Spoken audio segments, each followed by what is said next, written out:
Bismillahirrahmanirrahim. Assalamualaikum warahmatullahi wabarakatuh. Pertama-tama, yang terhormat Ibu Dr. Cucun Sunengsi SPD MPD, selaku dosen pengampu mata kuliah Kebijakan dan Inovasi Pendidikan, dan teman-teman yang saya cintai dan saya banggakan. Perkenalkan, kami dari kelompok 12 yang pada kesempatan kali ini akan menyampaikan materi mengenai Kebijakan dan Inovasi Teknologi, Informasi, dan Komunikasi.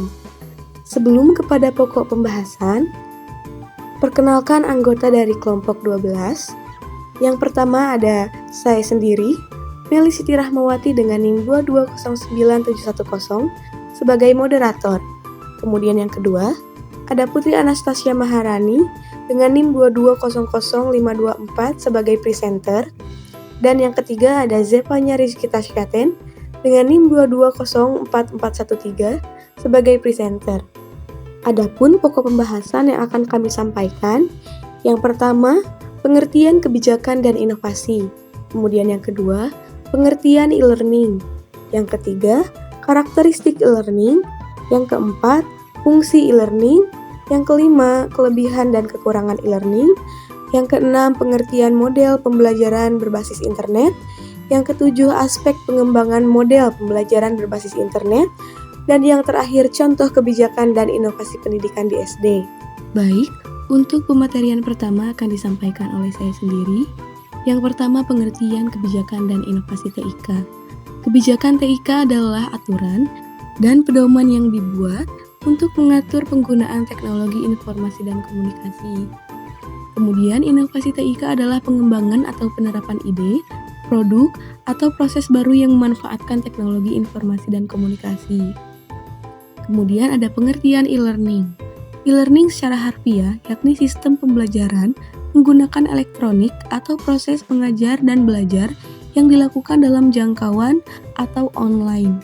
E-learning merupakan sebuah proses belajar dan mengajar yang memanfaatkan media elektronik, secara khusus yaitu internet, sebagai sistem pembelajarannya. Materi selanjutnya akan disampaikan oleh Teh Zevanya. Kepada Teh Zevanya saya persilahkan. Karakteristik e-learning ada 3. Yang pertama ada bahasa secara harfiah atau segi epistemologi dari e-learning. Yang kedua ada materi pembelajaran. Dan yang ketiga ada pembuatan kurikulum dan administrasi pendidikan online. Karakteristik e-learning mencakup penggunaan media digital dan teknologi elektronik, serta materi pembelajaran digital yang mandiri, disimpan dalam sistem komputasi yang dapat diakses secara fleksibel oleh peserta didik dan pendidik. Selain itu, e-learning memungkinkan pembuatan kurikulum, penjadwalan pembelajaran, dan sistem administrasi pendidikan yang dapat diakses melalui jaringan komputer. Fungsi utama e-learning adalah 1. Meningkatkan akses dan fleksibilitas pembelajaran. E-learning memungkinkan peserta didik untuk mengakses materi pembelajaran kapan saja dan di mana saja, sehingga meningkatkan fleksibilitas dan jangkauan pembelajaran. Yang kedua, meningkatkan efisiensi pembelajaran. E-learning dapat meningkatkan efisiensi pembelajaran dengan mengurangi biaya perjalanan, akomodasi, dan waktu yang dibutuhkan. 3. Memperkaya pengalaman belajar. E-learning dapat menyediakan konten multimedia yang interaktif dan menarik, sehingga memperkaya pengalaman belajar peserta didik. Yang keempat, memfasilitasi pembelajaran mandiri. E-learning memungkinkan peserta didik untuk belajar secara mandiri sesuai dengan kecepatan dan gaya belajar masing-masing. Yang terakhir ada meningkatkan kolaborasi dan interaksi. Fitur-fitur e-learning seperti forum diskusi, chat, dan video conference dapat meningkatkan kolaborasi dan interaksi antar peserta didik dan pengajar. Secara ringkas, fungsi utama e-learning adalah untuk meningkatkan akses, efisiensi, kualitas, dan fleksibilitas pembelajaran. Seperti layaknya manusia, e-learning juga memiliki kekurangan dan kelebihan. Kelebihan e-learning diantaranya adalah: pertama, aksesibilitas. Apa sih aksesibilitasnya itu? E-learning memungkinkan akses belajar dari mana saja nih, kapan saja, selama terhubung ke internet. Jadi selama terhubung ke internet, e-learning itu dapat diakses ya teman-teman. Yang kedua ada fleksibilitas waktu. Siswa dapat belajar sesuai dengan jadwal mereka sendiri, memungkinkan fleksibilitas yang lebih besar. Yang ketiga ada akses materi yang lebih luas. E-learning dapat menyediakan akses ke berbagai materi pembelajaran dari berbagai sumber, termasuk video, teks, dan interaktif multimedia. Selanjutnya ada pemantauan kemajuan. Platform e-learning seringkali menyediakan alat pemantau kemajuan yang memungkinkan pengajar atau siswa untuk melacak perkembangan belajar. Terakhir ada biaya lebih rendah.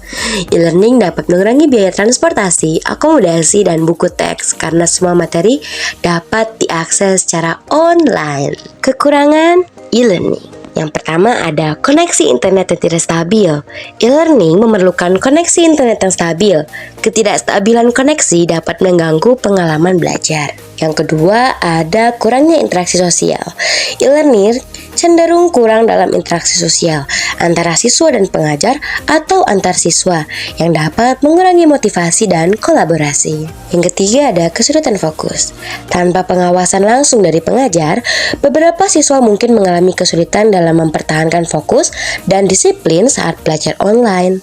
Keterbatasan teknologi ini juga menjadi kekurangannya e-learning ya, karena tidak semua orang memiliki akses ke perangkat lunak atau keras yang diperlukan untuk e-learning yang dapat menciptakan kesenjangan akses. Terakhir ada kurangnya umpan balik langsung. Siswa mungkin mengalami kesulitan mendapatkan umpan balik langsung dari pengajar dalam e-learning yang dapat memproses pembelajaran dan memahami materi. Jadi ada keterlambatan dalam proses pembelajaran dan memahami materi. Begitu Manis. Baik, terima kasih kepada Teh Zilfanya yang telah menyampaikan materi dengan sangat luar biasa. Untuk materi selanjutnya dan materi terakhir akan disampaikan oleh Teh Putri. Kepada Teh Putri saya persilahkan. Baik, terima kasih kepada moderator atas kesempatannya. Pada kesempatan kali ini, saya akan menjelaskan pengembangan model pembelajaran berbasis internet. Pada materi ini, terdapat dua pengertian menurut para ahli. Yang pertama, menurut Feinberg pada tahun 1999 bahwa menggambarkan model pembelajaran berbasis internet sebagai strategi pembelajaran yang mengintegrasikan teknologi internet ke dalam proses pembelajaran untuk meningkatkan interaksi dan aksesibilitas. Kedua, menurut Anderson pada tahun 2008 menyatakan bahwa penggunaan teknologi internet untuk mengirimkan materi pembelajaran memfasilitasi interaksi dan kolaborasi antara peserta didik dan instruktur, serta memfasilitasi refleksi dan evaluasi pembelajaran. Setelah kita ketahui pengertian menurut dua para ahli di atas, dapat disimpulkan bahwa model pembelajaran berbasis internet adalah pendekatan pembelajaran yang menggabungkan teknologi internet untuk memfasilitasi interaksi, kolaborasi, dan aksesibilitas dalam proses pembelajaran. Selanjutnya terdapat 5 aspek pengembangan model pembelajaran berbasis internet. Yang pertama, perancangan kurikulum. Pada aspek ini, menetapkan tujuan yang jelas untuk pembelajaran digital dalam kurikulum, termasuk kompetensi yang harus dicapai oleh siswa dalam penggunaan teknologi dan akses informasi. Kedua, aspek penggunaan platform pembelajaran. Pada aspek ini, perlu memilih platform pembelajaran yang sesuai dengan kebutuhan institusi dan mendukung beragam jenis konten multimedia. Selain itu, pada aspek ini juga mendorong penggunaan fitur interaktif dalam platform seperti forum diskusi, kuis online, dan kolaborasi virtual untuk meningkatkan keterlibatan siswa. 3. Aspek pengembangan konten multimedia. Sebagai tenaga pendidik, perlu memilih dan memilah untuk konten yang relevan dan menarik agar dapat mengembangkan konten multimedia yang sesuai dengan standar kurikulum. 4. Pelatihan dan dukungan teknis. Dalam aspek ini, guru diberikan pelatihan intensif dalam penggunaan platform dan pengembangan konten digital. Contohnya seperti apa? Contohnya dengan menyediakan tim dukungan teknis yang siap membantu guru dan siswa dalam mengatasi masalah teknis yang mungkin timbul selama pembelajaran online. Aspek terakhir mengenai evaluasi dan pembaruan. Aspek ini, guru melakukan evaluasi terhadap efektivitas pembelajaran digital secara berkala, termasuk penilaian terhadap pemahaman siswa dan keterlibatan mereka dalam proses belajar. Selain itu, pada aspek ini, guru memastikan konten pembelajaran terus diperbarui sesuai dengan perkembangan kurikulum dan kebutuhan siswa, serta mengintegrasikan umpan balik dari evaluasi untuk perbaikan terus-menerus secara berkala. Dengan menerapkan kebijakan dan inovasi pada setiap aspek tersebut, institusi pendidikan dapat mengoptimalkan pengembangan model pembelajaran berbasis internet untuk memberikan pengalaman belajar yang efektif, menarik, dan responsif terhadap perkembangan teknologi dan kebutuhan siswa. Materi terakhir yaitu contoh kebijakan dan inovasi pendidikan di SD. Kami mengambil 6 contoh kebijakan dan inovasi. Yang pertama yaitu penerapan kurikulum 2013. Di Indonesia, kurikulum 2013 ini diperkenalkan untuk memperbarui pendekatan pembelajaran di sekolah dasar. Kurikulum ini menekankan pembelajaran yang berpusat pada siswa, mengintegrasikan pendekatan saintifik dan karakter dalam proses pembelajaran. 2. Program pembelajaran aktif. Sekolah dasar sering mengadopsi inisiatif untuk mendorong pembelajaran aktif, seperti pembelajaran berbasis proyek, pembelajaran berbasis masalah, atau pembelajaran berbasis penemuan. Pendekatan-pendekatan ini dapat membantu siswa menjadi lebih aktif dalam pembelajaran mereka dan meningkatkan pemahaman konsep. 3. Penggunaan teknologi dalam pembelajaran. Sekolah dasar semakin canggih menggunakan teknologi dalam proses pembelajaran. Contohnya, penerapan perangkat lunak pembelajaran interaktif, penggunaan tablet atau laptop untuk akses ke sumber daya digital, dan integrasi media sosial untuk kolaborasi dan berbagi informasi. 4. Pendidikan karakter. Banyak sekolah dasar memperkenalkan program pendidikan karakter untuk membantu siswa mengembangkan nilai-nilai positif dan keterampilan sosial mereka.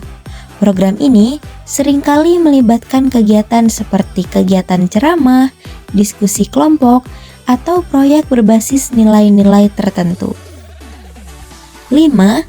Kelas inklusi.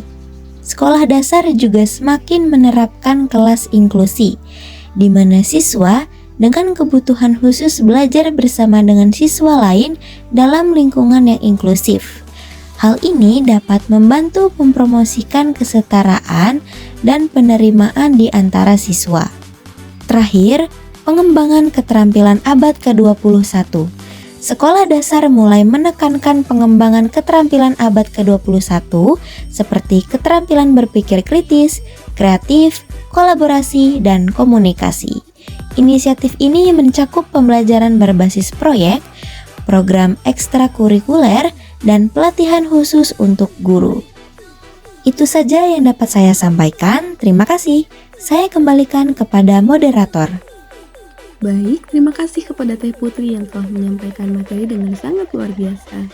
Mungkin cukup sekian materi yang dapat kami sampaikan. Kurang lebihnya mohon maaf. Billahi taufiq wal hidayah.